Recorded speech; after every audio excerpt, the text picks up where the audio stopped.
जय हिंद सभी को। कैसे हैं आप सभी? उम्मीद करता हूँ भाई सारे बच्चे बढ़िया हैं भाई। ठीक है, पढ़ाई कर रहे होंगे मस्त अपना।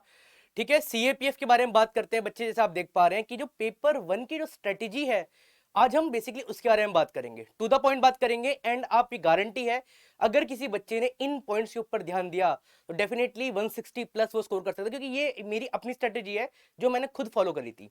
ठीक है, पहले हम बच्चे बात करते हैं इस पेपर के बारे में। तो आपको बताया था मैंने कि ये कैसा है, आपका ये रिटन एग्जामिनेशन होता है इसके अंदर, और कैसा है ये आपका ऑफलाइन मोड के अंदर होता है। कैसा होता है आपका ये ऑफलाइन मोड के अंदर होता है भाई। ठीक है, दो पेपर होते हैं आपका। तो पहला पेपर वन है, पेपर टू। पेपर वन बहुत ही मेजर रोल प्ले करता है आपके कट ऑफ को क्लियर करवाने के लिए।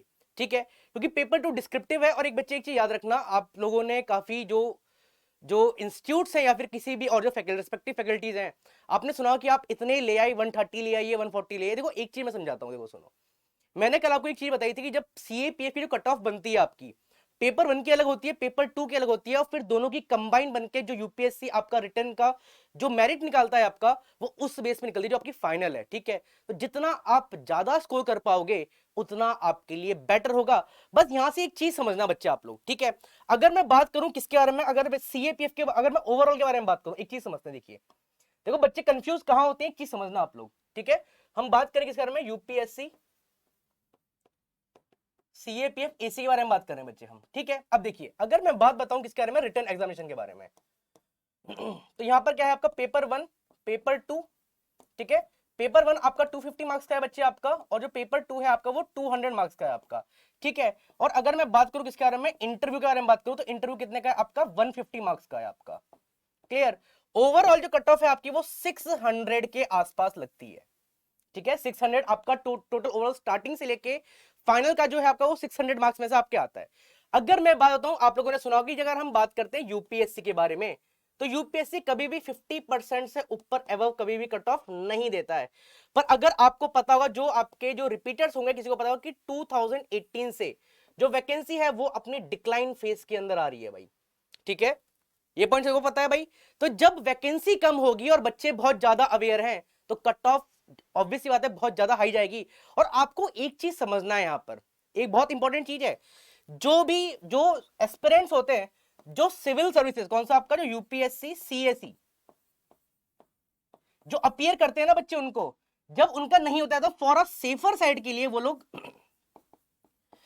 सीएपीएफ एसी को टैकल करते हैं। वो इसके लिए फॉर अ सेफर साइड के लिए सीएपीएफ एसी को देते हैं। और आपको पता है कि इसमें भी आपका 3 साल तक एक्सटेंशन मिल जाता है। ठीक है, आप आपका क्वालिफाई कर लें, फिर आप एक्सटेंशन ले सकते हैं, 1 साल, 2 साल, 3 साल, आपका मैक्सिमम 3 साल का है। ठीक है, तो ये जो टर्म है बच्चे जो देख पा रहे हैं कि जो बच्चे इसको प्रिपेयर कर रहे हैं, देन वो सेफर साइड के लिए अपनी जॉब को सिक्योर करने के लिए सीएपीएफ भी अपीयर करते हैं।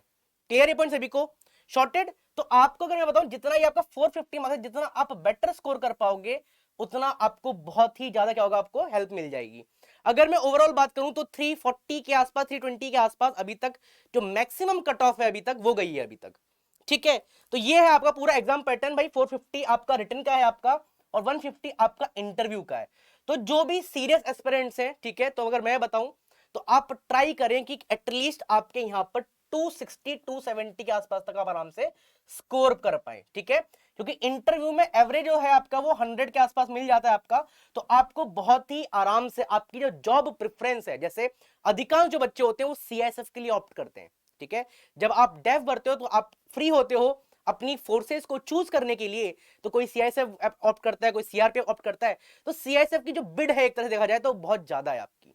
क्लियर? तो इसी चीज को कि जो आपकी फोर्स है आपको, ठीक है, जो आपको चाहिए कि मेरे को सीआईएसएफ चाहिए, सीआरपीएफ चाहिए, तो जो भाई फर्स्ट कम फर्स्ट वाली बात है यहां पर भी। ठीक है, तो आप जितना अच्छा स्कोर पाओगे, क्योंकि रिटर्न आपके हाथ में है, इंटरव्यू उनके हाथ में आपका। ठीक है, तो मैं तो यही कहता हूं भाई, मेजर आप जितना आप रिटर्न में क्वालिफाई कर लोगे, अपने आपका स्कोर मैक्सिमम कर लोगे, उतना आपको बहुत ज्यादा हेल्प होगी भाई। ये पॉइंट क्लियर सभी को? पहले ये बताइए, यहां तक क्लियर है? तो बात करते हैं बच्चे एग्जाम पैटर्न के बारे में। तो रिटन एग्जामिनेशन आपका पेपर वन आपका 125 क्वेश्चन, 250 मार्क्स आपका। ठीक है, और फिर हम बात करें paper two, descriptive type paper है आपका, 200 मार्क्स का है आपका ये।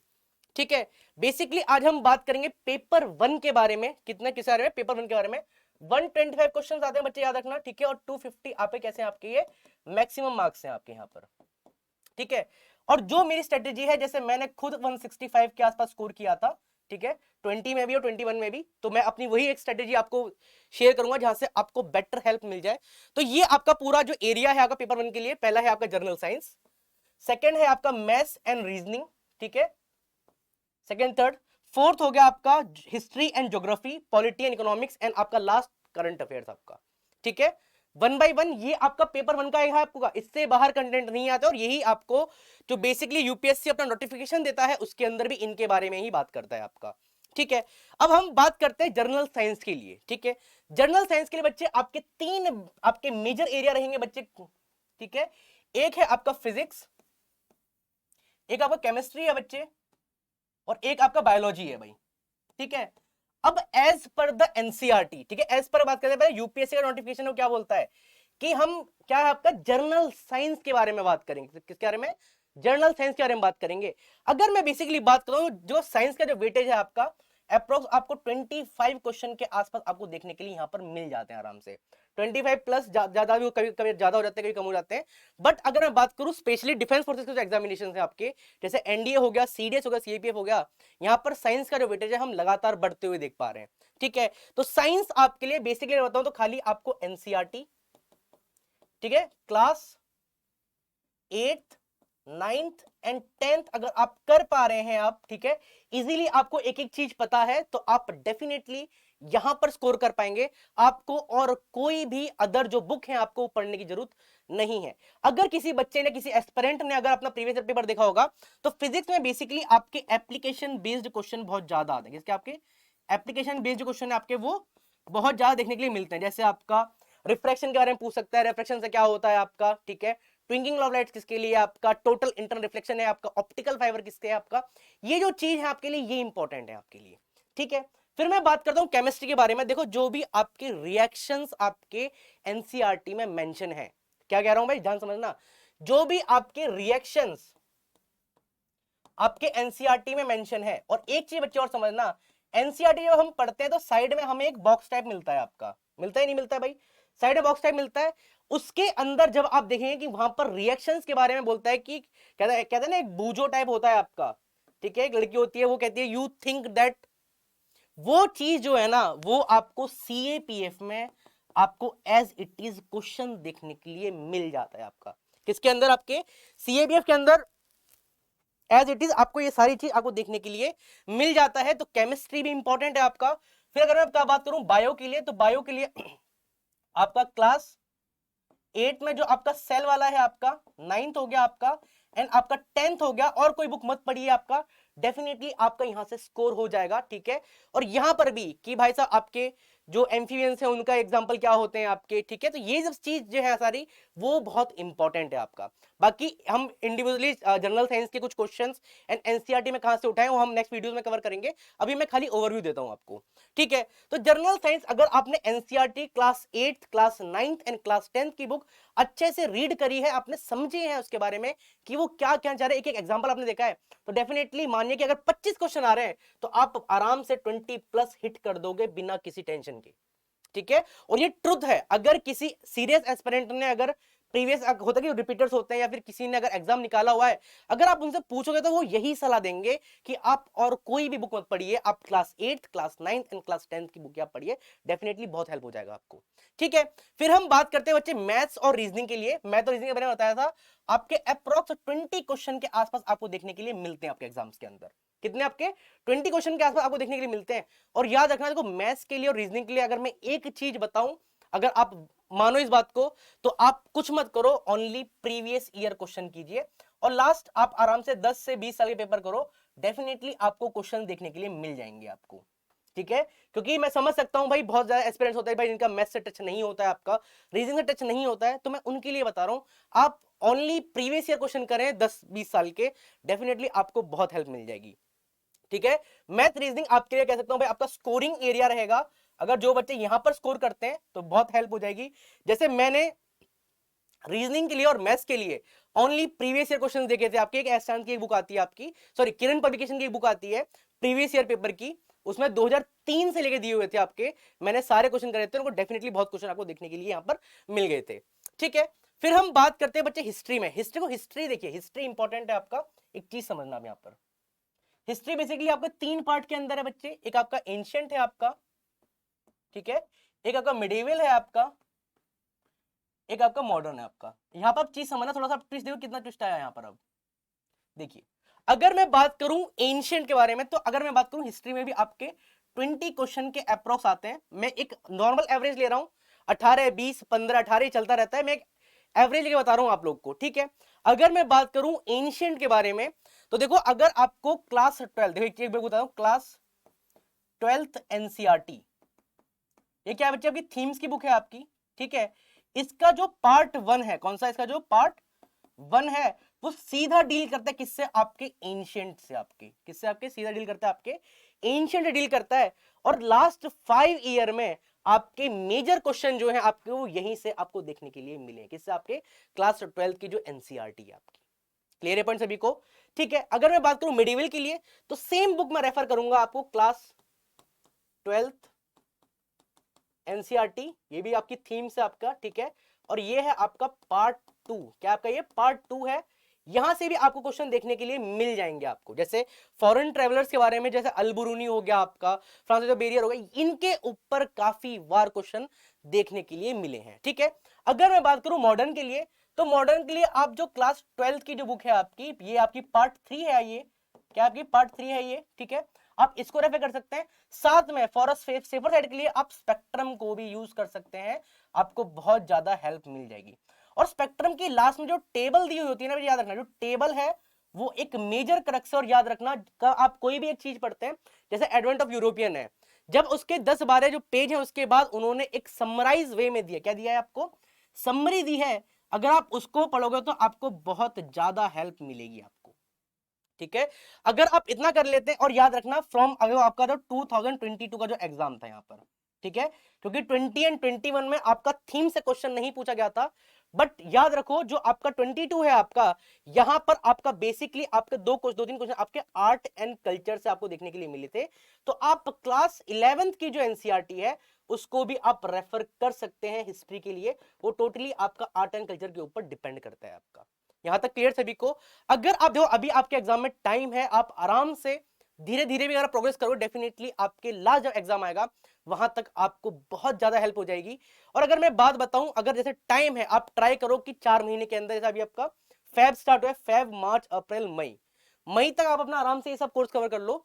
जून जुलाई आप 2 महीने ओनली मॉक टेस्ट दीजिए, ठीक है, प्रीवियस ईयर क्वेश्चन लगाइए, आपको बहुत ज्यादा हेल्प हो जाएगी बच्चे। यहां तक क्लियर सभी को, यस और नो बताइए भाई, किसी कोई डाउट यहां तक क्लियर, शॉर्टेड। चलिए भाई, अब मूव करते हैं नेक्स्ट स्लाइड के ऊपर। अब बात है पॉलिटी के बारे में, ठीक है।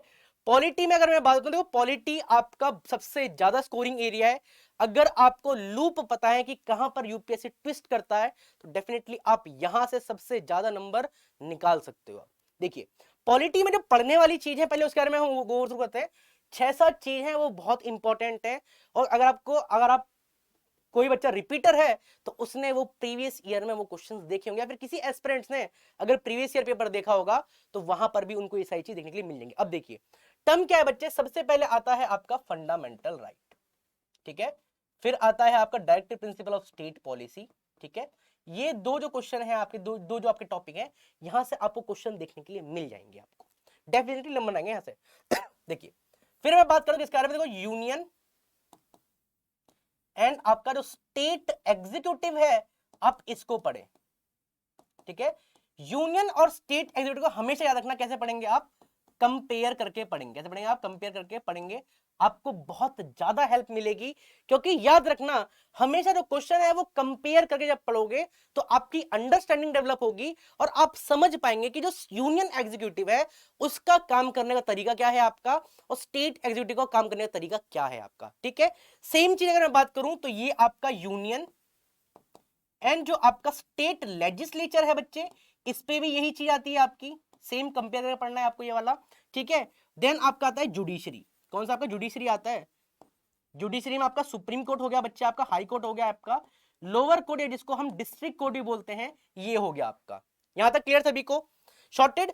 फिर अगर मैं बात करूं, देखो सबसे इंपॉर्टेंट आता है कौन सा, आपका कॉन्स्टिट्यूशनल बॉडी,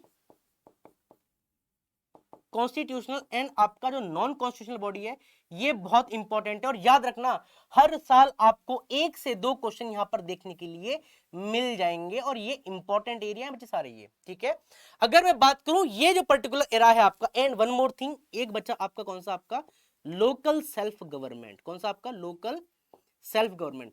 अगर आपने इंपॉर्टेंट खाली ये जो 5-6 चीज मैंने बताई, अगर आपने इतना ही पढ़ लिया आप लोगों ने, तो डेफिनेटली अगर मैं बात करता हूं, अगर यहां पर यहां भी 20 क्वेश्चन अगर आप यहां से अगर आते हैं आपके, तो आप आराम से 15 to 16 क्वेश्चन आराम से टैकल कर लोगे, ठीक है। और याद रखना थोड़े से यहां पर कॉन्सेप्चुअल टाइप क्वेश्चन आते हैं, तो आपको ये चीज भी पता होनी चाहिए आपको, ठीक है। कैसे क्वेश्चन आते हैं भाई, कॉन्सेप्चुअल क्वेश्चन आते हैं, आपको थोड़ा सा डेप्थ में पढ़ना पड़ेगा। इसके लिए अगर मैं बुक रेफर करूं तो आप लक्ष्मीकांत को फॉलो कर सकते हो, वो सबसे बेस्ट बुक है, ठीक है।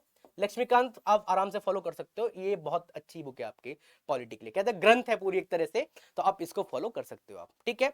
पढ़ने के लिए उसके अंदर भी बहुत सारी चीजें, मगर बट आप अगर इन चीजों को पढ़ते हो तो डेफिनेटली आपको बहुत ही इंपॉर्टेंट, मतलब बहुत ज्यादा हेल्प हो जाएगी आपको, कहने की बात ये है आपका। क्योंकि जो क्वेश्चन आते तो हर जगह से हैं, बट जो मैक्सिमम क्वेश्चन आते हैं वो इस एरिया से आते हैं, तो रेदर देन आप औरों पे थोड़ा सा कम ध्यान देके इन पे अगर अपनी पकड़ मजबूत बनाते हो, तो डेफिनेटली आपके स्कोर करने के जो चांस है बच्चे वो बहुत ज्यादा हो जाते हैं आपकी, ठीक है। फिर हम बात करते हैं ज्योग्राफी के बारे में। ज्योग्राफी भी आपका 2 पार्ट के अंदर बाइफरगेट है, एक आपका इंडिया है आपका और एक आपका वर्ल्ड है आपका। कौन सा आपका, एक आपका इंडियन ज्योग्राफी है आपका, ठीक है, और एक आपका दोस्त वर्ल्ड ज्योग्राफी है आपका। देखिए अगर मैं बात बताऊं इंडिया एंड वर्ल्ड ज्योग्राफी में, तो इंडिया और वर्ल्ड ज्योग्राफी अगर मैं बात करूं, अगर 20 क्वेश्चन आते हैं, 20 से 22 क्वेश्चन अगर आते हैं यहां से, ठीक है, तो जो मैक्सिमम एरिया जो होगा वो आपके इंडियन का होगा, थोड़ा सा कम आपके वर्ल्ड ज्योग्राफी का होगा, ठीक है।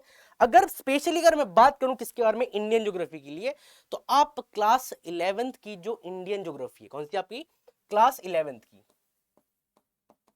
11th आप इसको फॉलो कर सकते हैं, ठीक है। सेम इसके लिए भी क्लास 11th है आपकी जो बुक है आपकी, ठीक है। और आपकी क्लास 12 की जो आपकी ज्योग्राफी की बुक्स हैं, आप इनको फॉलो करें, डेफिनेटली आपको जो क्वेश्चन है आपको देखने के लिए मिल जाएंगे। क्योंकि अगर मैं बात करूं 19 से 2019 से आपका जो ह्यूमन ज्योग्राफी है आपका क्लास 12 की, यहां पर थोड़ा सा इन्होंने फोकस करना स्टार्ट कर दिया है अपना, ठीक है, थोड़ा सा फोकस करना इन्होंने स्टार्ट कर दिया है आपका, तो ये सारी चीजें आपके लिए इंपॉर्टेंट है। ज्योग्राफी में अगर बात करें तो वर्ल्ड ज्योग्राफी, हाँ एक चीज और, साथ ही साथ आपको थोड़ा करंट के साथ भी आपको अवेयर होना पड़ेगा, किसके लिए, करंट के साथ। जैसे कोई आपका वोल्केनिक इरप्शन है आपका, ठीक है, तो ये सारी चीज जो है आपको ये बेसिकली देखने के लिए मिलती है आपको, या फिर करंट में कोई न्यूज है, किसी प्लेस के बारे में कोई बात करी गई है आपकी, तो वो चीज भी पूछी जाती है आपसे एग्जाम के अंदर।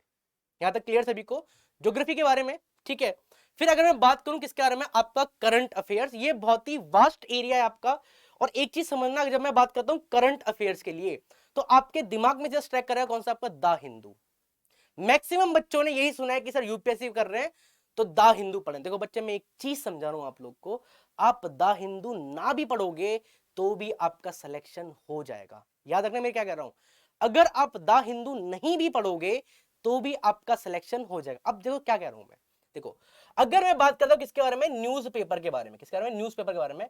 हम क्या पढ़ते हैं बच्चे, हम यहां पर एक्सप्लेनेशन तो पढ़ते हैं, हम एक्सप्रेशन पढ़ लिया हमने, ओपिनियन पढ़ लिया हमने, थोड़ा बहुत हमने जो नेशन में चल रहा है, किसी स्टेट में चल रहा है, ये पढ़ लिया हमने, ठीक है। अब हर दिन न्यूज़पेपर पढ़ना बहुत अच्छी बात है, अच्छी आदत भी है आपकी, बट देखो जो अब इनिशियली जब स्टार्ट करोगे तो द हिंदू को पढ़ने के लिए कम से कम 2 से 3 घंटे चाहिए, और आपके साथ एक डिक्शनरी भी होनी चाहिए उसके लिए, ठीक है। अगर कोई फ्रेश बच्चे, क्योंकि हम सबके लिए बात कर रहे हैं यहाँ पर, तो सबसे बेटर है अगर आप बात करें किसके बारे में, इंडियन एक्सप्रेस के बारे में। किसके बारे में, इंडियन एक्सप्रेस के बारे में अगर हम बात करें, तो जो इंडियन एक्सप्रेस जो आपका न्यूज़पेपर है, ये बहुत ज्यादा आपको हेल्प करेगा ये, ठीक है, बहुत ज्यादा आपको हेल्प करेगा। इन केस अगर किसी को न्यूज़पेपर पढ़ना सही नहीं लगता है आपका, टू बी वेरी ऑनेस्ट, मेरे को नहीं लगता था पर पढ़ा हमने, ठीक है। अगर किसी को नहीं लगता तो बच्चे मैं एक बुक बता रहा हूं उनको, आपकी विजन आईएएस की, किसी आपकी विजन आईएएस की क्या आती है, आपकी करंट अफेयर की मैगजीन आती है आपकी, क्या आती है, करंट अफेयर्स की मैगजीन आती है, ठीक है। और एक चीज समझना, देखो मैं नोट लिख दे रहा हूं बच्चे, याद रखना क्या नोट लिख दे रहा हूं। देखिए अगर आप दे रहे हैं, आपका एग्जाम है आपका अगस्त के अंदर, ठीक है, तो आप क्या करें, आप जैन पढ़ लें, आप जैन, फेब, मार्च, अप्रैल, मई, जून, ठीक है। कितने हो गए, 6 मंथ हो गए, क्योंकि आपका ऑफलाइन पेपर है भाई, बहुत बड़े लेवल पे होता है, तो टाइम चाहिए प्रिंटिंग के लिए, तो आप मैक्स टू मैक्स आप 6 मंथ पढ़ के जाइए, और इसमें भी आपको जून, मई और अप्रैल के ज्यादा क्वेश्चन आपको देखने के लिए मिलेंगे, ठीक है। और जब मैं बात करूं आपको विजन आईएएस के बारे में, तो बता दो यहां पर आपको इंपॉर्टेंट प्लेस मिल जाएंगे जो आपके न्यूज के अंदर मेंशन है आपका, ठीक है। न्यूज मिल जाएगी आपको, गवर्नमेंट की कोई स्कीम्स आपको वो मिल जाएगी, और वन मोर थिंग, जो ये तो हो गया आपका करंट के हिसाब से आपका, ठीक है।